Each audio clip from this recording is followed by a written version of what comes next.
I don't know how you feel, but on days like this I could spend all day just outside, lying in the sun or enjoying some gardening work. This is just amazing. This is why I moved here and why I love being here. Winter is always kind of tough, and it makes spring even more amazing when the sun comes out, when the sun is strong again and you feel this power in yourself and in nature. Everything is coming back.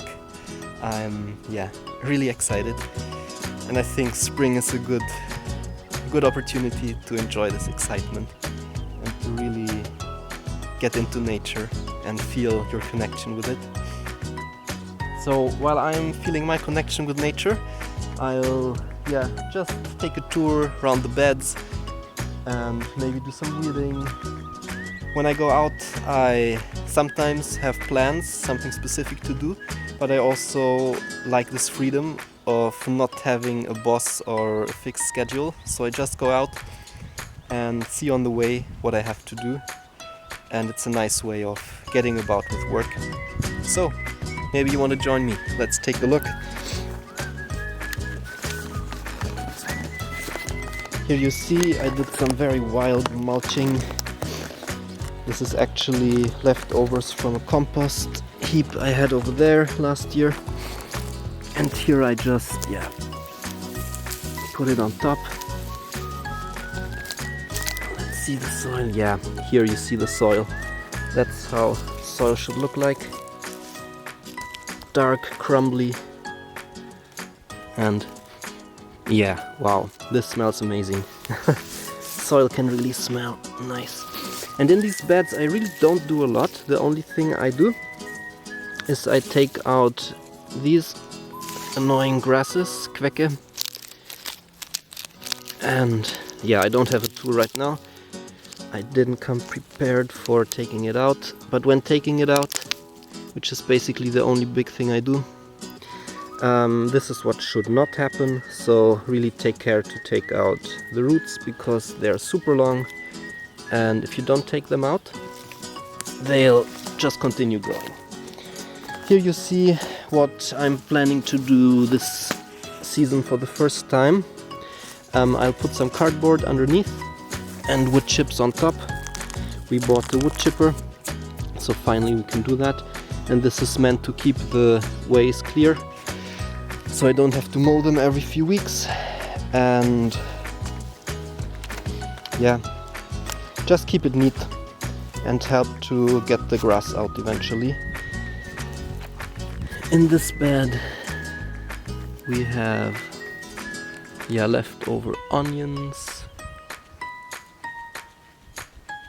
maybe even some garlic and asparagus, which will be, that's one of the aims, what I'm doing here, to establish perennial beds. This is so beautiful. Everything is awakening. Don't know if you see the animals crawling there. There's a spider. And also here I really do the weeding selectively,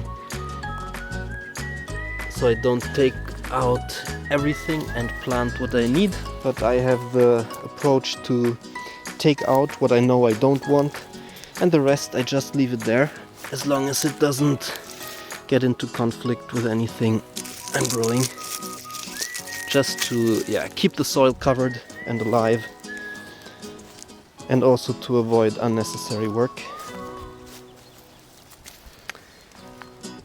And here, this is just amazing. Probably more garlic I left there, I'm not even sure. I also had chives. And here another of the perennials. I'm putting here rhubarb. It's already coming back.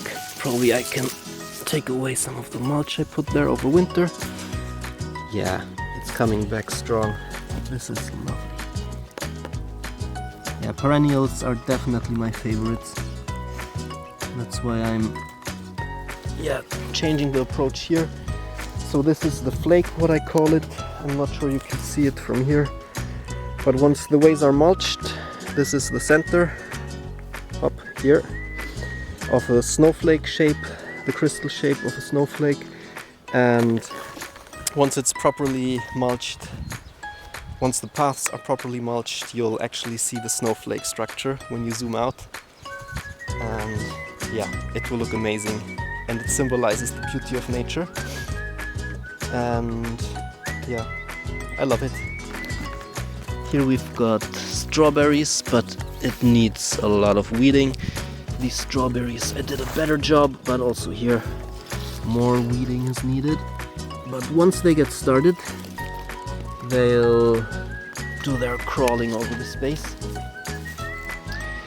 Here I planted Egyptian walking onion, some leeches in between, and as you see, keeping the ground covered, all kinds of stuff growing. And here in the smaller parts of the beds, I just planted some onion flowers, just to also have some beauty in the beds in spring. It's slowly coming out now.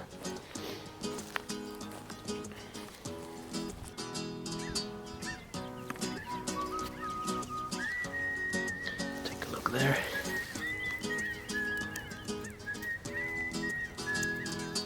We've got the first eggs. I already heard the frogs being quite active.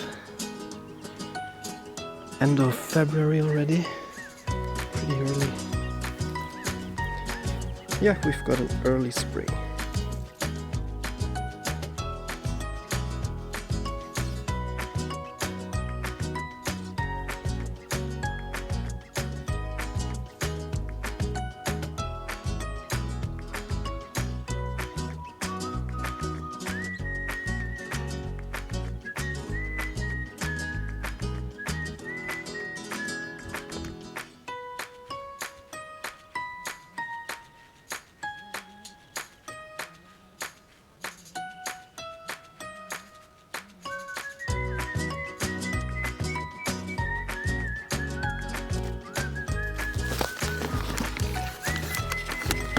So that's what happens if you leave me alone in my garden. I just start wandering off. But maybe I should take you guys with me, just so you see why I love to get lost in this beauty. So in this corner we've got a magnolia that kind of found a good spot here. I hope it's not starting to get its blossom out too early. Last year it did that, and then we had nearly no flowers.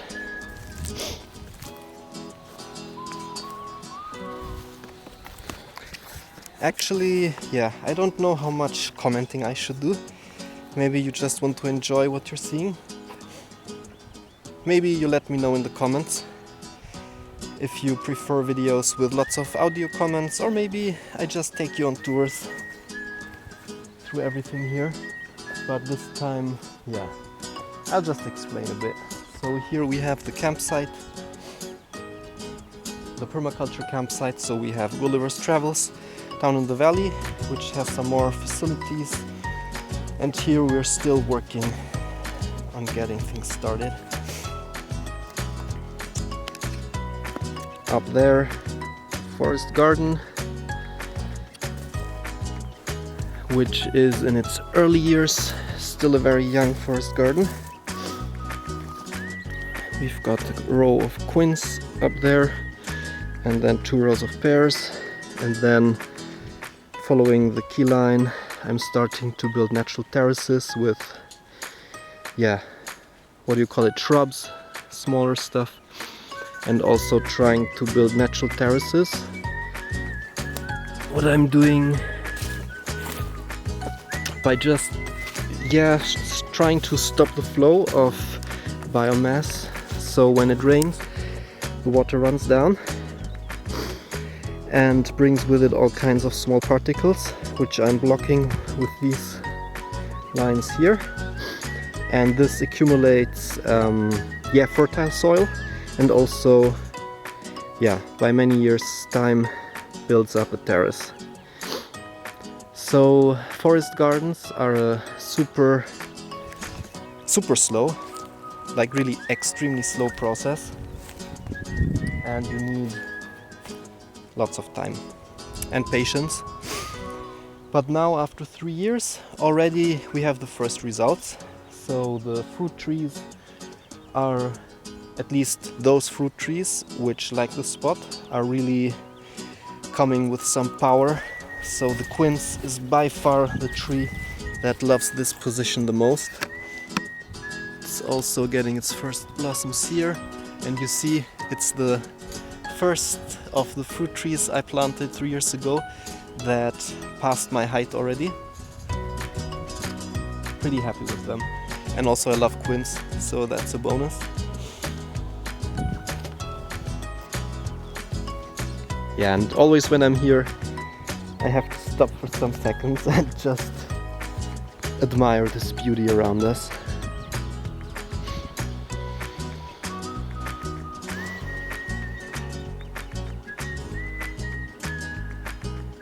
So yeah, being in a place where nature is already this beautiful, it's a blessing. Let's take a look here around the trees. Also for this there are so many opinions. The first years I followed the idea that you have to really take care, there's nothing growing around. And I think it's still true for the young trees, just to help them grow. But apparently, if you look at orchards, for example, old fruit orchards, like this one, you see there's grass right up to the tree stump. And those trees, I can tell you, are super healthy and produce very well. So they actually don't seem to mind the grass around them. But also just for supporting them the first years, for not being in danger of hurting them while cutting the grass. I think it's good for the young ones to keep a small patch of, not clear, but of managed soil. So here I put some more onion flowers, which I just heard from a permaculture friend, attracts moles. I can't confirm that, but I guess it's also the diversity we have here.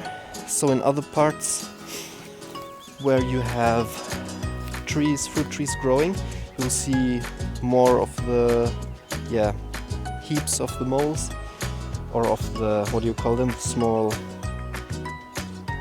kind of mice in the soil. You won't find them here. And wow, what is this? Oh my god.